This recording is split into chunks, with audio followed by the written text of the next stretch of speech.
Welcome to the AOA Future in Orthopedic Surgery podcast series.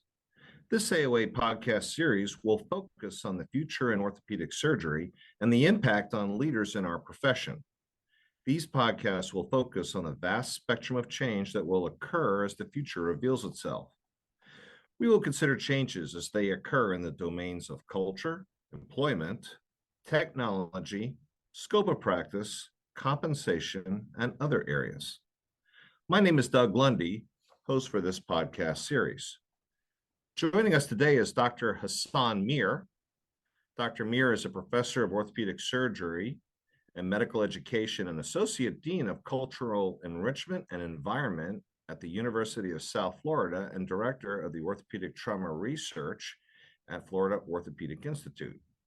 He's previously served as residency program director. Dr. R completed his orthopedic surgery residency at the Campbell Clinic in Memphis, Tennessee, and then went on to do his fellowship in orthopedic trauma at Tampa General Hospital. He also obtained his Master of Business Administration degree at Auburn University. Dr. R's clinical interests include care of polytraumatized patients, pelvic and acetabular fractures, and complex periarticular fractures. He also has interest in clinical and health policy research, medical education, and involvement with multiple national orthopedic organizations. He served as the chief financial officer for the Orthopedic Trauma Association. He was on the American Association of Orthopedic Surgery Diversity Advisory Board and the Council on Advocacy, and on the American Orthopedic Association Board of Directors, and on the American College of Surgeons Committee on Trauma as a consultant reviewer for multiple journals. He also consults with multiple industry partners on innovative projects to improve patient care. So Dr. R is with us today to talk about the future of physician engagement with industry. Hassan, welcome to the podcast, my friend. Thank you for having me, Doug. Really happy to be here with you. And if y'all hadn't picked up, Hassan and I go way back. We also did our MBAs together at Auburn University, War Eagle. War Eagle. Right, I learned a lot from you back then and continue to. Not much left, so there you go. Appreciate you. Thank you. Well, Hassan, you've done a tremendous amount. So after you did your fellowship at Tampa General, you did quite a stint at Vanderbilt in the trauma service there. And there's, Vanderbilt is just covered with strong leaders in the orthopedic department there, especially in the trauma division. And from there, you went back to Tampa to do many great things there. You've done the JOA fellowship, and you did ABC, I think it was, is that right? Yeah, I did ABC as well. ABC fellowship. You've done a tremendous amount of leadership development and leadership activities in your career. Very, very respectable CV in terms of your involvement in these organizations on this. Do you have any pearls of wisdom or anything that you've learned along the way that has inspired you or made you a better leader? Yeah, so a few different things that I've kind of noticed along the way and picked up from people that I look up to, like yourself and several people in the AOA. And I think the first thing is, to show up.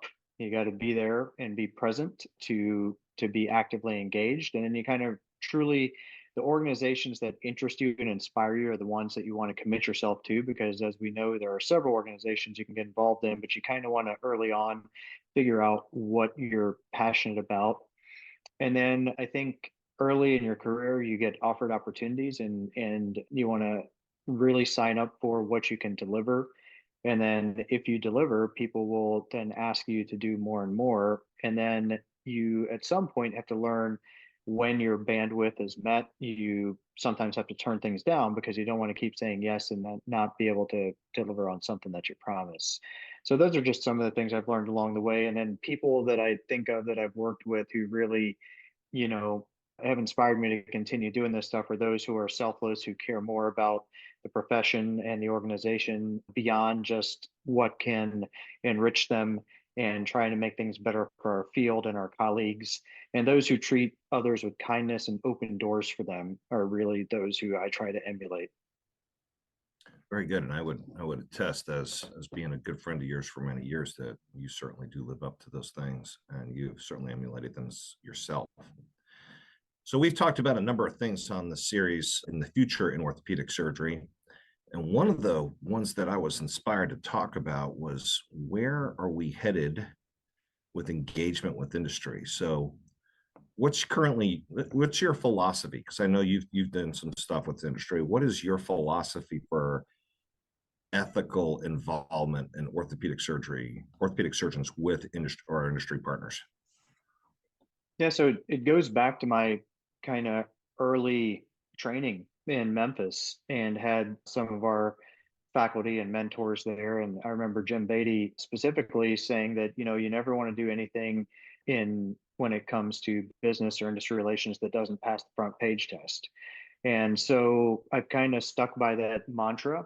And but with that in mind, I worked a lot with Tony Russell, who has done a lot with industry and saw the way he did things and how it was all about passion for improving patient care and making things more efficient for our colleagues. And then, as long as you have those overarching goals in mind, then how you do your set up your structure of the relationship, contractual relationship you have with your industry partners, that should just follow suit, and that it's ethical, it's above board, it's all fair market value. There's clear delineation of the services you're providing and how you're being remunerated for those services that would stand up to muster in any format. So that's kind of where it started, and kind of where we're at present day with all those things. The types of projects are somewhat changing as we go forward, though. How so? Well, whereas early on, everything, and still there are a lot of things in orthopedics that are about implants and implant related technology and instruments. And that's been the dominant force, and frankly, where a lot of the money is in the industry, where they get their shareholder value and they need surgeon input to develop those things. But now there's a lot more technological advancement on enabling technology such as image guidance, such as robotics, and then also on the biologic side to try to get patients to improve without necessarily undergoing surgery. Then there's, other avenues that relate to orthopedics, such as patient engagement and monitoring and various other related technologies and fields that certainly need surgeon input and input of those of us who are in active practice, so the engineers and business people can get it right for us and, for most importantly, for our patients. Very good. Yeah, that's intriguing how that all seems to work out with us. So I've known, and we've heard people do this from the podium, right? Where they would say, I have no conflicts. If anybody would like to get me some, I'd appreciate it, trying to make a joke and things like that. Mhm. And so sometimes you feel that some of these folks are just in it for the money. Other people are in it for making, they have great ideas they want to see get brought to fruition. Other people seem to be much more altruistic on it. What's your take on the current trends in industry? Because not too many years ago, there was a big reset in that. I think that was in the early 2000s. There was a huge reset among the big companies about some of the questionable behaviors and intents that were going on. Right. I mean, I think like a lot of things with time, things evolve, and some early contracts and relationships probably were based more upon surgeon usage and volume. And as we learned in back in at Auburn, anytime there's healthcare services going in one direction and remuneration going in the opposite direction, and they're proportional and related, that's not legal or shouldn't happen, right? Right. So I think that when those early relationships were happening, it kind of set things up for regulators to come in and say, no, you can't just have surgeons involved on teams to get royalties who aren't actually contributing and are getting exorbitant amounts of royalties without truly helping to improve product. So I think that now there's still, to this day, there are certain scenarios that will pop up in the media and the press where that occurs usually with smaller companies or players and not with the major industry partners who are very much by the book. But I think that, you know, with any of these relationships, there has to be a justifiable reason why surgeons are picked for the teams that they're on. Usually people's CVs are scrutinized and case mix is scrutinized to see, hey, are you going to be a valuable contributor to what we're trying to do here, especially when it's part of a design team that is partnering with engineers and industry executives. Now, when it comes to having your own original idea and starting it up and really going from scratch, that's a whole different ball game and different scenario. And there truly it is out of interest and innovation, and because that's going to be a very difficult path to take, but still can be done and is being done.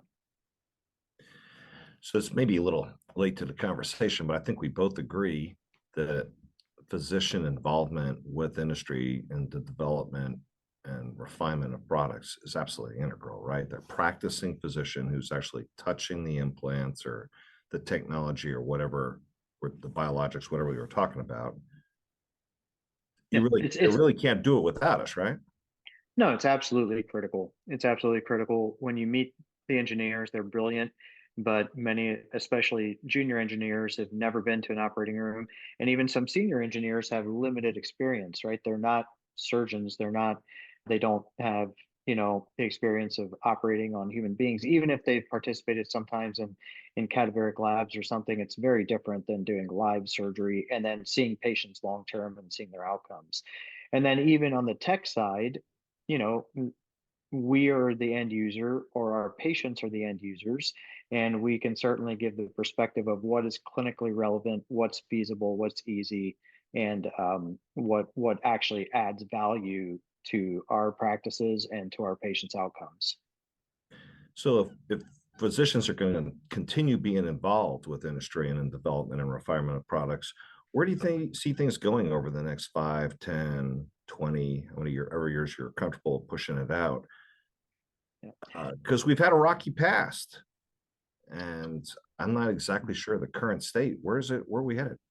Yeah, so I think that physicians are still going to have to be involved, and where it's going with a lot of the bigger companies for some of their R&D and innovation is really being outsourced to startups, right? Rather than spend a lot of time, energy, effort, and money developing stuff in house, they're actually letting a lot of the truly innovative stuff happen at startup companies and then just acquiring those startups, whether it's for their whole portfolio or really mainly for their IP, and then they can take it from there because it's already been vetted, tried and true, and there's some traction gained. So I think that change is already happening, that a lot of the truly differentiating technologies and innovation has moved to the startup side, but that still definitely involves physicians. And when you see those acquisitions happen, though, when it comes to the back end on the business, there's it makes it a little cleaner sometimes for those companies and acquisitions to do things on an equity basis rather than on a royalty basis. So that gets a little bit into the weeds on the contractual negotiations that happen, but they're still completely done above board and within federal guidelines on those issues. Okay, so we've got startups and smaller companies taking on a lot of the R&D and development stuff. What opportunities do you still think what will this current state of the opportunities be with the big companies, the big huge ones that we all know about? Yeah, the big ones still are doing some, right? But it's more, they are doing some truly unique technologies, but for the most part, for the stuff that's really out there, that's going to be at the smaller scale. But the bigger companies are still, coming out with newer generations of all of their existing technologies and platforms and implants and instruments, and they need surgeon input and design teams to help push those things forward. And the days of people getting huge royalties for those are probably done, but there still is a fair market value of royalties given to surgeons who are working as part of those project teams with those engineers to improve their systems for the next generation. So with the big reset that occurred back in the early 2000s when all the big companies had to go through all the compliance agreements and and do all those regulatory things to keep themselves out of hot water. Is this going to be just a continual revolution back and forth of the pendulum to where industry pushes it, the government comes in and says, enough, too far, we're going to put you on compliance agreements, push everybody back, and then the momentum will come back the other way? Or do you think we're just going to figure it out finally, and industry and the physicians will run in a happy state without this cyclical mess that we had in the past? I think it's going to stay in this in the current state. I don't know, it's relatively happy, right? And I Right. think that everybody is still making neat, innovative products and coming out with new types of technologies to help us every year. If you just go to any of our major meetings, for combined or subspecialty meetings, there's new stuff every year that is being done with partnerships with industry and physicians. So I think that, I don't know, and I personally am not aware of anybody signing any crazy rogue agreements anymore. I think that from the industry side and from the surgeon side, that people want to do things that they're proud of, and that I don't think I personally, I work with a lot of industry. I'm not ashamed at all, and I'm happy to talk to anybody about it, and talk to folks who are my generation doing it, or folks who are starting out and want to get involved and on how to do that, because I don't think it's a shameful thing. Now, within, but you have to understand that it can potentially bias you. It does, right? Because if you really believe in something that you're working on, you're going to be biased towards that. Otherwise, why are you doing it if you don't believe in it? And because of that, sometimes you do give up potentially opportunities in organizations for major leadership roles that require you to recuse yourself of all these sorts of relationships and things. So there is somewhat of an opportunity cost with it, depending on where your interest lies. If it's more on the higher end leadership side with certain organizations, or if it's more on, hey, I want to continue to work with the partnerships and relationships that took me several years to develop, and I don't want to go on a hiatus from those for a few years and risk not being able to get back in. Yeah, we've talked about that before in terms of there's significant opportunity cost to a lot of these folks that do this. Yeah, there definitely is. There definitely is with being, at the board level or officer level. Many of our organizations now, you have to recuse yourself from most consulting agreements. Now, some of the organizations still allow royalty agreements, but don't allow consulting agreements, which to me doesn't pass the front page test personally. But those organizations have felt that it does. But there are certainly times where if you are nominated or considering participating at the higher level, that you may have to give some of these things up. What are some of the current relationships or roles that physicians can play in industry in current times now? So there's various roles. You can clearly you can teach, right? That's one of the easiest ways to do things. Industry runs a lot of great educational events and courses.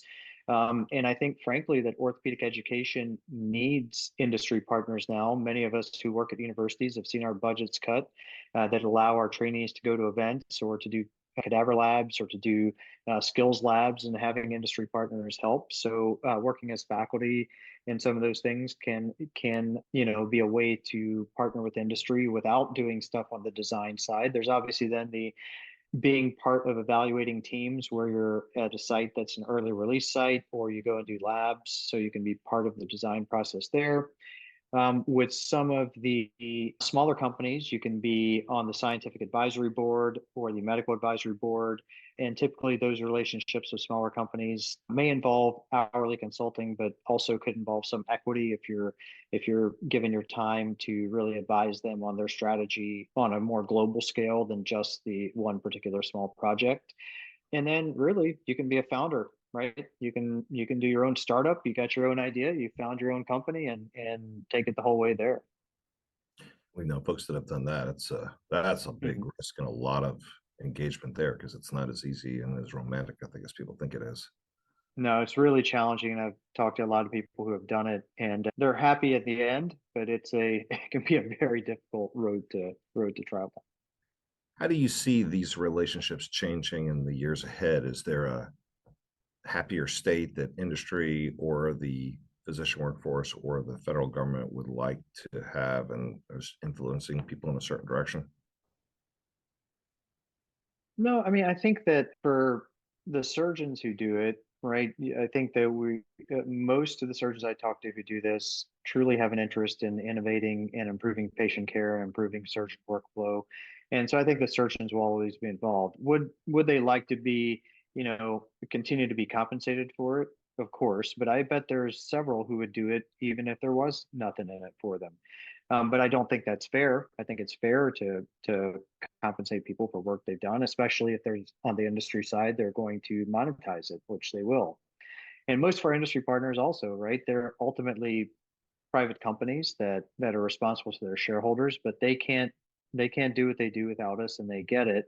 And I think the government's role is just to make sure that things are done above board and fairly, and that there's, again, sticking with federal regulations, that people are not doing things for unethical reasons.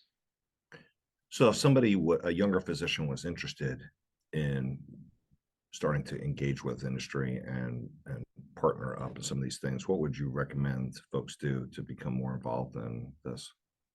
Yeah, so I have a lot of my former residents and fellows who have asked me about it over time, and now, are doing some of these things. And so I think it's, first, be good at what you do and be a good physician, be a good surgeon, get your practice taken care of.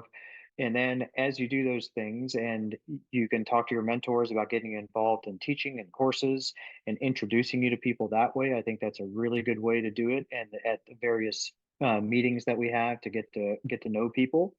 And then once you've kind of gotten in through the education route, or through letting people know that, hey, you're willing to do labs and try out products for them and give them your input, et cetera, then you work your way up, right? Because there are a lot of people who want to do it. So to think that day one graduating from fellowship that I'm going to be put on a major team to redesign a major system and get a bunch of royalties isn't really practical, right? So you got to kind of work your way into it and show that you've got passion for our field, show that you've got knowledge base, show that you have respect amongst your peers, that you're someone who can then present and talk about the work that you're doing, and that then, based upon your volume and your knowledge and your experience, that you can then innovate in that space. I think that's typically what our industry partners are looking for.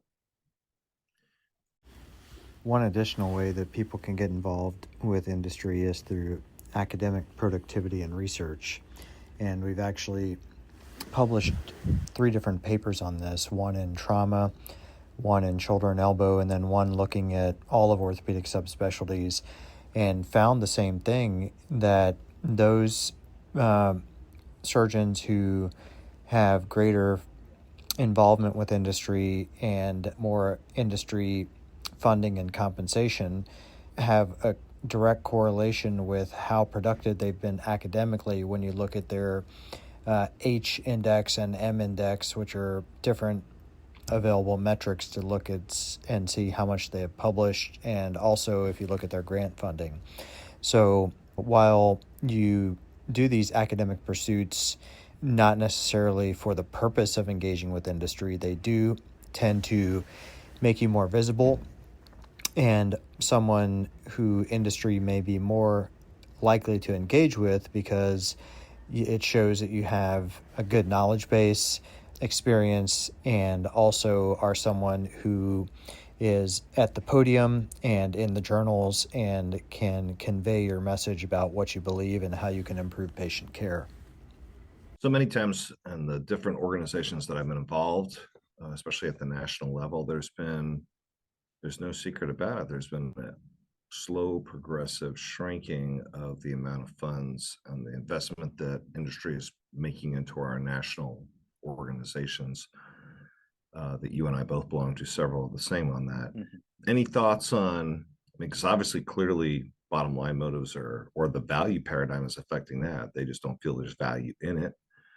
They may say one thing, but their checkbooks are heading a different direction. Mm-hmm. And if that's the case, how does that somehow impact on the surgeons who are then loyal members of these organizations, who are also engaged in the speaking and consulting arenas? Yeah, so it's tricky all around, right? Because from the organizational perspective and organizational leaders, we obviously need industry support to help carry on our meetings and carry on our functions and serve our members.